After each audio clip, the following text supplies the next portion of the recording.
আজকে আমরা একটা গুরুত্বপূর্ণ ক্লাস করব। আসলে যে ক্লাসটা আজকে তোমাদের দরকার ছিল যে ইলেকট্রন বিন্যাস আমরা কিভাবে করব, এগুলো অবশ্য তোমাদের ছিল কিনা আগে জানি না। এখন যে জিনিসটা আমাদের দেখতে হবে যে কিভাবে একটা পরমাণুর ইলেকট্রন বিন্যাস করব, এবং সেই ইলেকট্রন বিন্যাস দ্বারা আমরা বিভিন্নভাবে আমরা যে কোনো জিনিসকে ব্যাখ্যা করতে পারবো। এটা হচ্ছে আজকের ক্লাসের প্রতিপাদ্য বিষয়। আমি কালকে বোধহয় একটু শিখন ফল দিয়েছিলাম যে দুটো নীতি আছে, এই দুটো নীতির উপর ভিত্তি করে একটা ইলেকট্রন বিন্যাস নির্ণয় করা যায়। তো ইলেকট্রন বিন্যাস যদি আমরা নির্ণয় করতে না পারি তাহলে কিন্তু আমরা অনেক কিছু পরে ব্যাখ্যা করতে পারবো না। যে কোনো জিনিস ব্যাখ্যা করতে ইলেকট্রন বিন্যাস সবার আগে দরকার। যে ইলেকট্রনের কয়টা আছে, আর যোজন স্তরে কয়টা ইলেকট্রন, সেই ইলেকট্রন কাকে দান করবে, সে কাউকে থেকে ইলেকট্রন নিবে, যদি দান আর নেওয়া দেওয়া করে তাহলে বন্ধন হবে। বন্ধন মানে কেমিস্ট্রি, ঠিক আছে। বন্ধন মধ্যে তোমাদের স্যার পড়াচ্ছে, তোমাদের থার্ড চ্যাপ্টার বোধহয় বন্ধন, ওখানে মনে হয় বন্ধন তোমাদেরকে জাহিদ স্যার পড়াচ্ছে। তারপরে আমিও তোমাদেরকে একটু দেখাই দিব, ভয় পাওয়ার কোনো কারণ নাই। তো আজকে আমরা শুরু করে ফেলি যে আমরা আজকে আসলে কি দেখাবো তোমাদেরকে।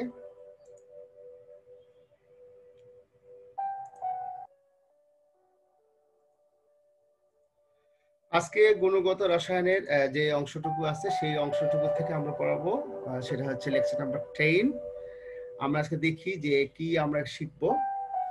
আও বাও নীতি এবং পলিবর্জন নীতি, এবং আরেকটা হচ্ছে হুন্ডের নীতি। এই নীতিগুলো ব্যবহার করা হয়েছে ইলেকট্রন বিন্যাস কিভাবে করতে হয়, এবং ইলেকট্রন বিন্যাসের যে থিম বা থট, সেগুলো রাজনীতির মাধ্যমে দিয়েছে। এগুলো নীতি হয়েছে কেন? নীতি এই কারণে হয়েছে যে সব ক্ষেত্রে ব্যতিক্রম দেখা যায়। এই ব্যতিক্রমের কারণে এগুলো সূত্র বা কোনো কিছু হয়নি, নীতি পর্যন্তই আছে। যে কথাগুলো বলছে সেটা হচ্ছে এখনো সম্পূর্ণ সত্যরূপে প্রমাণিত হয়নি, কিন্তু যেটুকু নীতি তারা দিয়েছে এখন পর্যন্ত কেউ ভুল প্রমাণ করতে পারে নাই। তবে যেহেতু চোখে দেখি নাই, ওই জন্য বিজ্ঞান এটাকে সূত্র বলে নাই। আমরা যদি প্রথম দিকে ক্লাসগুলোকে ফিরে দেখিতে চাই তাহলে আমরা কিন্তু এই জিনিসটা দেখাইছিলাম। প্রধান কোয়ান্টাম সংখ্যার মান 1 2 3 4 ডট ডট হতে পারে। সহকারী কোয়ান্টাম সংখ্যার মান হবে 0 থেকে n-1 পর্যন্ত। তা আমরা কিভাবে বের করব? n এর মান যদি 1 হয়, l এর মান হবে 0, একটা মান হবে। দেখো n এর মান এখানে 1, এখানে মানটাও 1। আবার n এর মান যদি 2 হয় তাহলে l এর মান হবে, দেখো n-1 n-1, তাহলে 0 হতে, তো 0 দেখো এখানে 0 হয়েছে 1।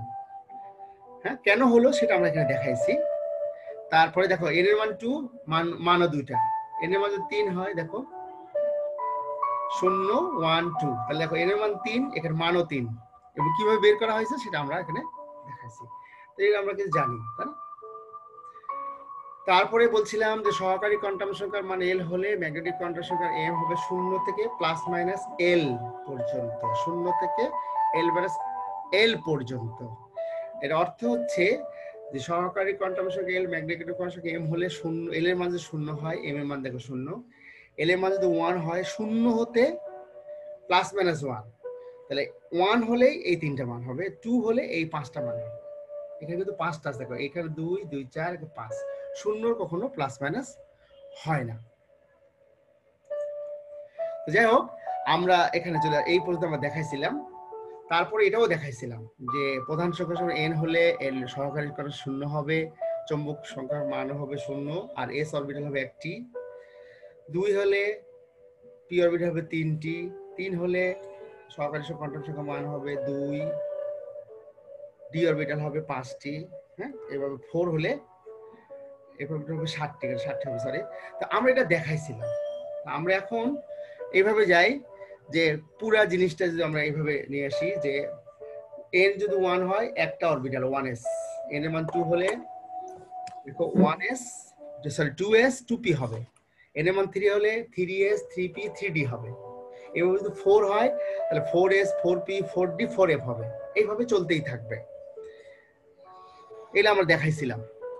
আমরা এখন নতুন জায়গায় আসতেছি যে কোন অরবিটালে ইলেকট্রন প্রবেশ ক্ষেত্রে ইলেকট্রন সর্বপ্রথম নিম্ন শক্তি স্তর অরবিটাল পূর্ণ করে তারপর উচ্চ শক্তিস্তর অরবিটালে প্রবেশ করবে। যেমন তোমার বাসায় যদি লোক আসে, আগে নিচতলা ফিল আপ করতে হবে, নিচতলা যখন পূর্ণ হবে তখন তোমার দোতলা পূর্ণ করতে হবে, দোতলা পূর্ণ করার পর তারপর তিনতলা পূর্ণ করতে হবে।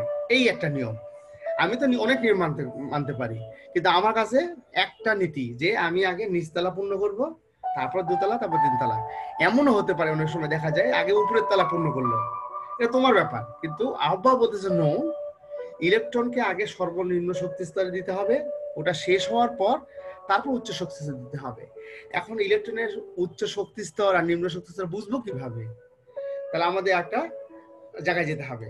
তো সেই ক্ষেত্রে উনি বলতেছে যে জাস্ট ওনার থিম থেকে বলতেছে 1s হবে সবচেয়ে একতলা, এটা দুতলা, তারপরে হলো দুতলা, এটা দুতলা একটা অংশ, ওটা তিনতলা, মনে করো তিনতলা দুটো অংশ আছে, চারতলা আবার দেখো 4s আছে। 4sটা কিন্তু এখানে 3D হওয়ার কথা ছিল, এখানে 3D হওয়ার কথা ছিল, কিন্তু হয়ে গেছে 4s। কেন হয়েছে তার ব্যাখ্যা আমরা দিব। উনি এইভাবে ইলেকট্রনটা সর্বশেষ 7s, তো এটা আমরা এখানে দেখাচ্ছি শুধুমাত্র তার নীতি অনুসারে কিভাবে এটা আসলো তোমরাও বের করতে পারবা, সেটা আমরা এখন দেখাবো।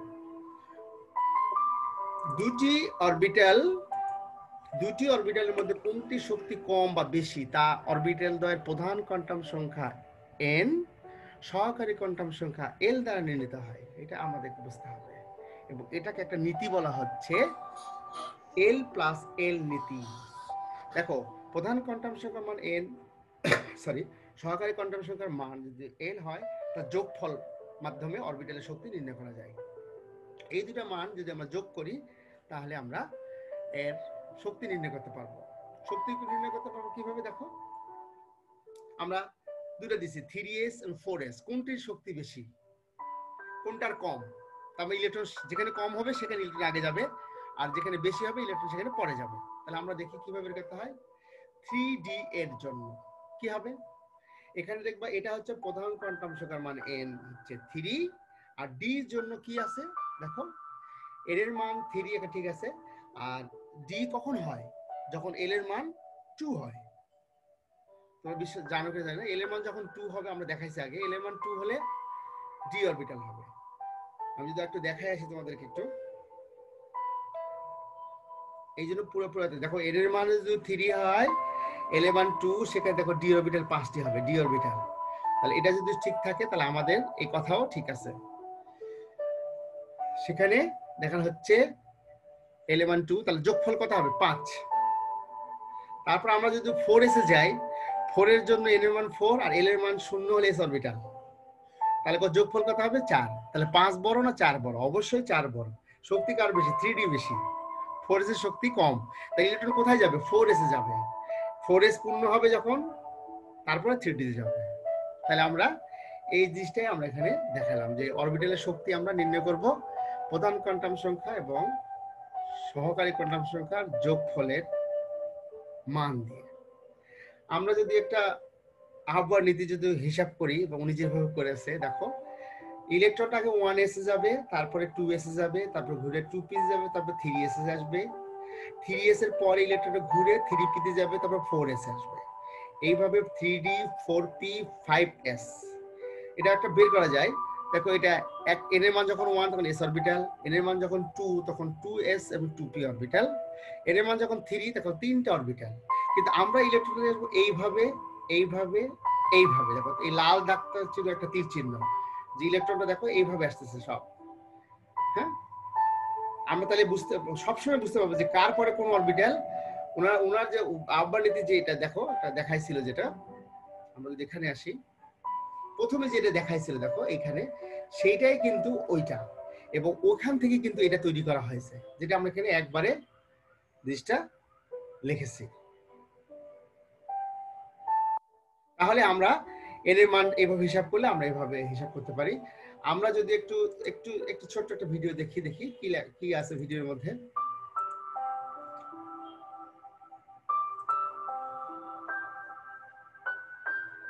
দেখো, ইলেকট্রনটা প্রথমে s অরবিটালে প্রবেশ করছে, তারপরে শেষ হয়ে তারপরে দেখো 2s এ আসছে, ওইটাই যেটা ছবি তোমাকে পূর্বে দেখানো হলো, জাস্ট এইটাই আমরা এখানে দিয়েছি। দেখো এরপরে দেখো ইলেকট্রনটা ঢুকতেছে কোথায়,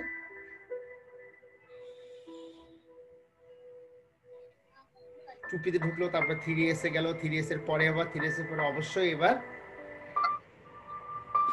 3p হবে, এই যে 3p, তারপরে 4s, তারপরে 3d হবে,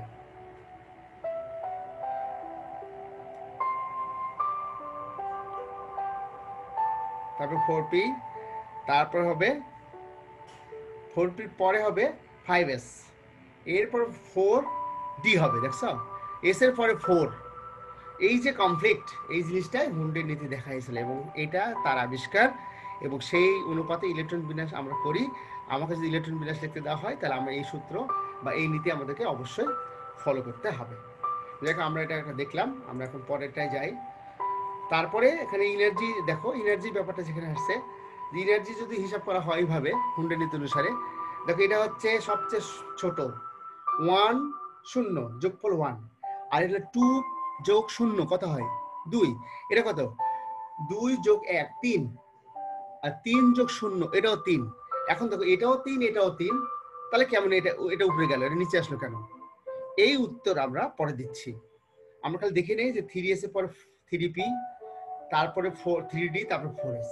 হ্যাঁ, শক্তির দিক দিয়ে এভাবে হিসাব করা হয়েছে যে শক্তি কার কম বেশি। আমরা বলছি যে ইলেকট্রন আগে নিম্ন শক্তি স্তরে প্রবেশ করবে, এটা পূর্ণ হলেই তারপর উপরে শক্তি স্তরে যাবে। এটাই হচ্ছে অরবিটাল এনার্জি এবং হুন্ডের নীতির একটা, সরি, আহ্বান নীতির একটা বিরাট বড় প্রিন্সিপাল।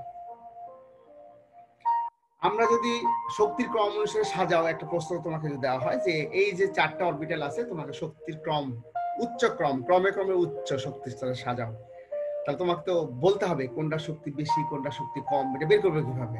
আমরা কিন্তু একটা উদাহরণ দেখাইছি, আমরা ঠিক এইভাবে নির্ণয় করব। যে প্রথমে বের করবো 2s এর জন্য, 2s এর জন্য n এর মান 2, l এর মান 0, তার যোগফল 2।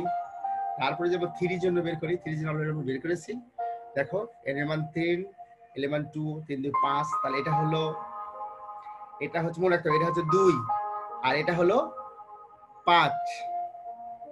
তারপরটা যদি আমরা আসি 3s এর জন্য 3 এবং 0, তাহলে যোগফল 3। ওকে, তারপরে যদি আমি 2p এর জন্য বের করি তাহলে 2, n এর মান 2, আর p এর জন্য হচ্ছে l এর মান 1, তাহলে 3।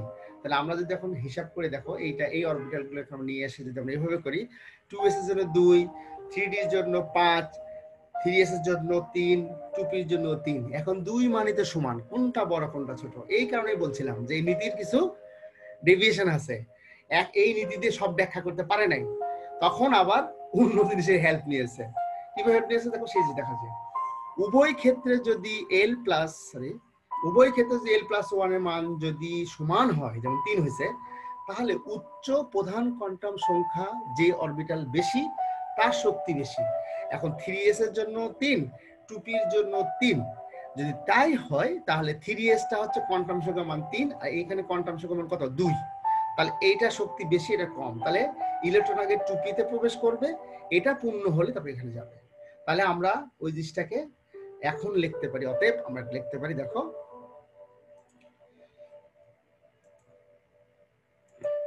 আমরা লিখতে পারি যে 2s এর চেয়ে শক্তি বেশি হচ্ছে 2p, তার চেয়ে 3s, তারপরে হলো 3d। তাহলে ক্রমে ক্রমে উচ্চ ক্রম বলেছিলাম। তোমরা কি বুঝতে পারছো কিনা জানি না, আমার মনে হয় বুঝতে পারছো। আমি পরে আরেকটা উদাহরণ নিয়ে আসছি, দেখো এইখানে কি হবে, এরকম 4টা অরবিটাল তোমাকে দেওয়া আছে, তোমাকে বলতে হবে যে কোনটা, এটার ক্ষেত্রে আমাকে শক্তির নিম্ন ক্রম অনুসারে সাজাও, ওর উচ্চ ক্রম নিম্ন ক্রম একই কথা, নিয়ম কারণ এক, শুধুমাত্র যখন আমি ক্রম নির্ণয় করব তখন একটু সাবধান থাকলেই হবে। আমরা যদি 4s এর জন্য বের করি, দেখো এর মান হচ্ছে 4, l এর মান 3 হলে f অরবিটাল।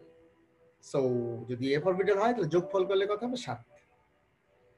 তারপরে যদি আমরা 5s এর জন্য যাই, n এর মান 5, l এর মান 0, s অরবিটালের জন্য l মানে 0, তাহলে যোগফল 5। আমরা 3d এর জন্য যাই, আমরা জানি 3d এর জন্য অলরেডি বের করেছি, 3 2 5। তারপরে যদি আমরা আরেকটা ক্ষেত্রে আসি, 4p এর জন্য যদি আমরা বের করি তাহলে দেখো n এর মান 4, এখানে 1।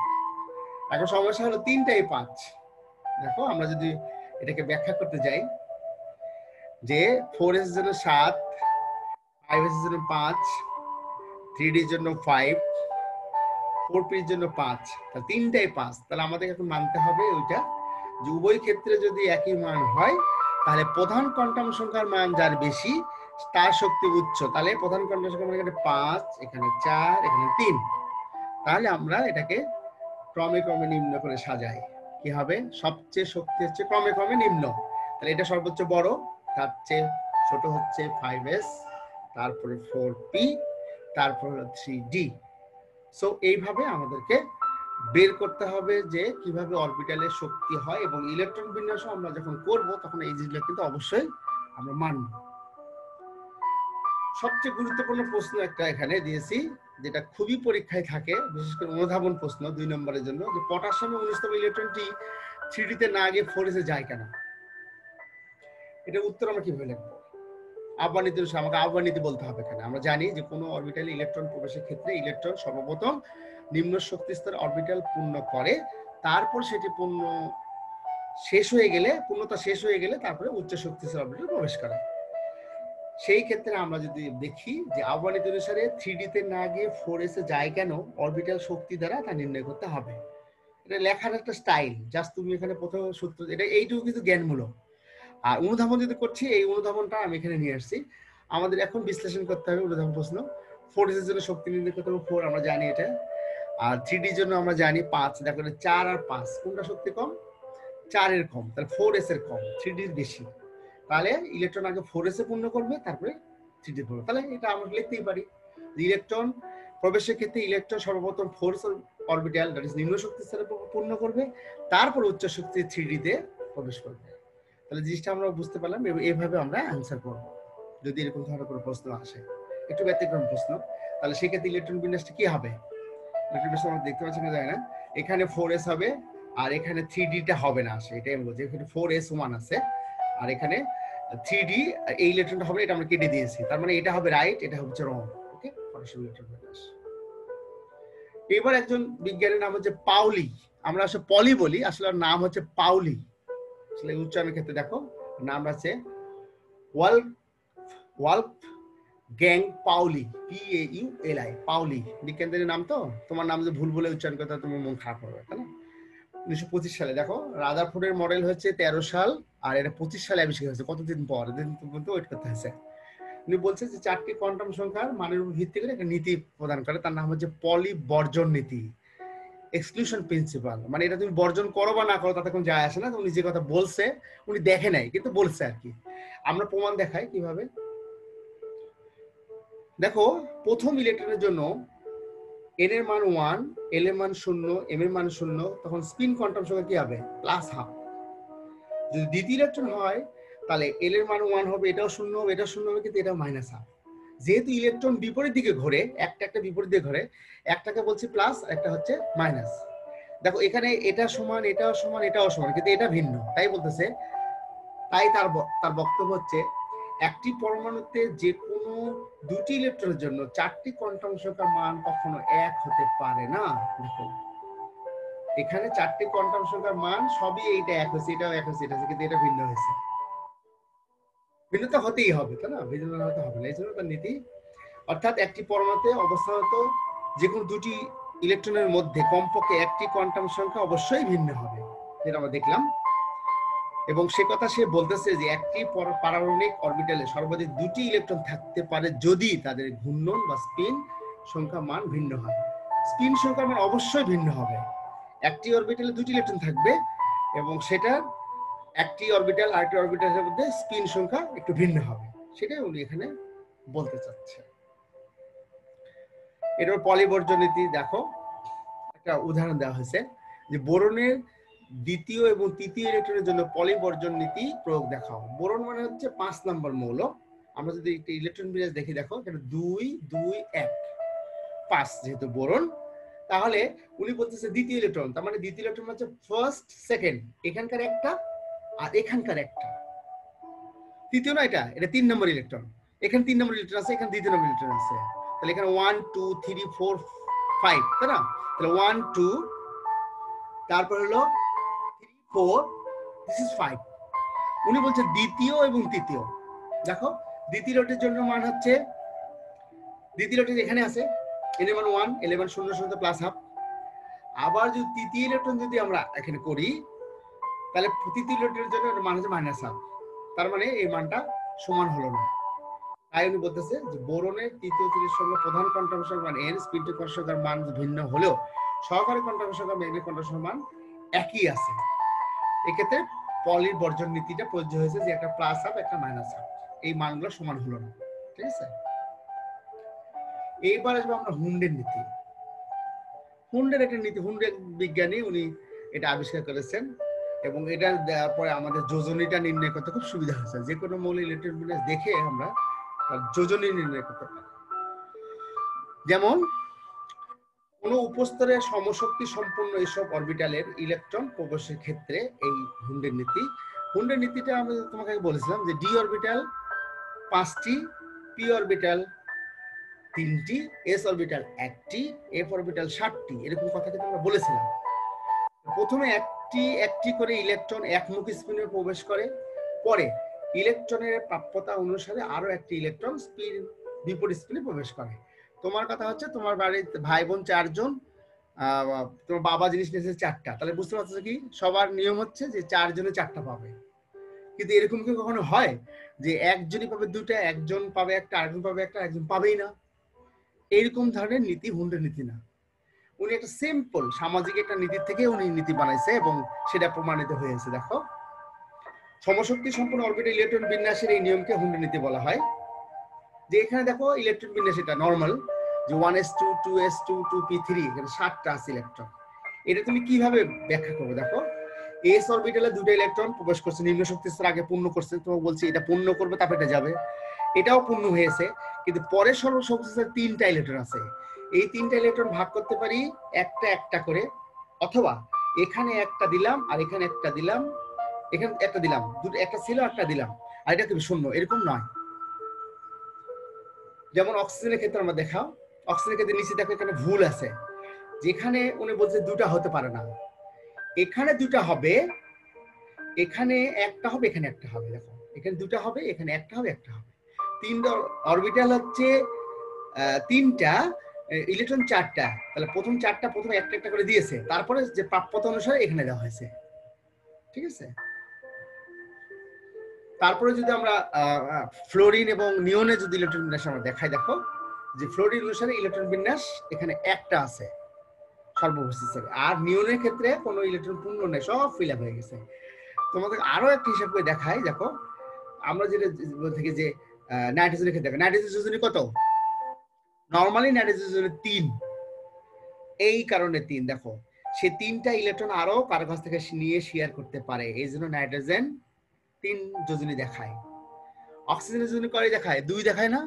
এই দেখো 2টা ইলেকট্রন সে গ্রহণ করতে পারে, 2টা ঘর ফাঁকা আছে, বিপরীত স্পিন হয়ে যাবে, এখানে এখানে 2টা হবে, এখানে 2টা হবে, কিন্তু এখানে নাই, যে কারণে 2টা ইলেকট্রন সে নিতে পারে।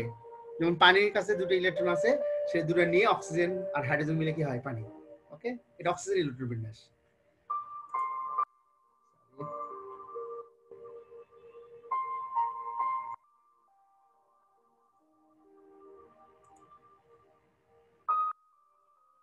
যাই হোক, আমরা গেলাম, তারপর যে ফ্লোরিনের ক্ষেত্রে আমরা দেখাচ্ছি এরকম, তোকে দেখতে পাচ্ছ? তারপর নিয়নে দেখো, নিয়নে পূর্ণতা আসছে। তারপরে সোডিয়ামের ক্ষেত্রে আমরা দেখাই যে ইলেকট্রন বিন্যাস, দেখো সর্বশেষে একটা ইলেকট্রন আছে, এটা যদি আমরা শক্তি দেখাই, এখানে 2s 3s, এখানে 3টা পি, এখানে সর্বশেষে একটা ইলেকট্রন আছে।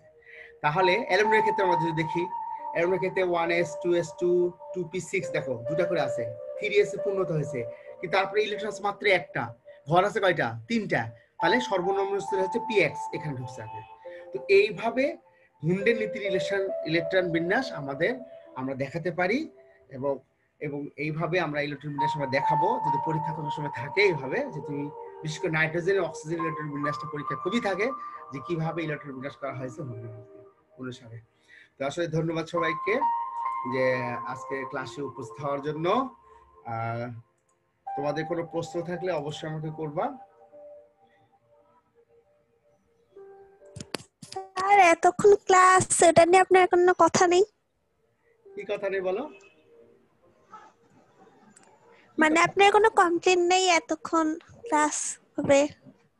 ও তোমাদের যে ক্লাস হচ্ছে, এটা তোমাদের যে না স্যার 17 তারিখ থেকে যে আমাদের ক্লাস হবে।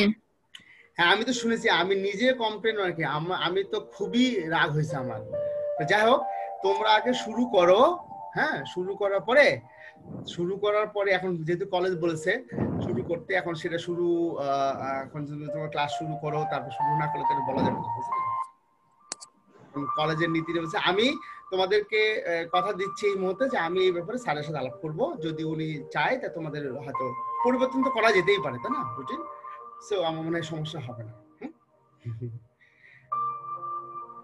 প্রেজেন্ট নেবেন না? প্রেজেন্ট প্রেজেন্ট তো নিলাম। ও হ্যাঁ, ভুলে গেছি। ধন্যবাদ সবাইকে, ভালো থেকে, হ্যাঁ।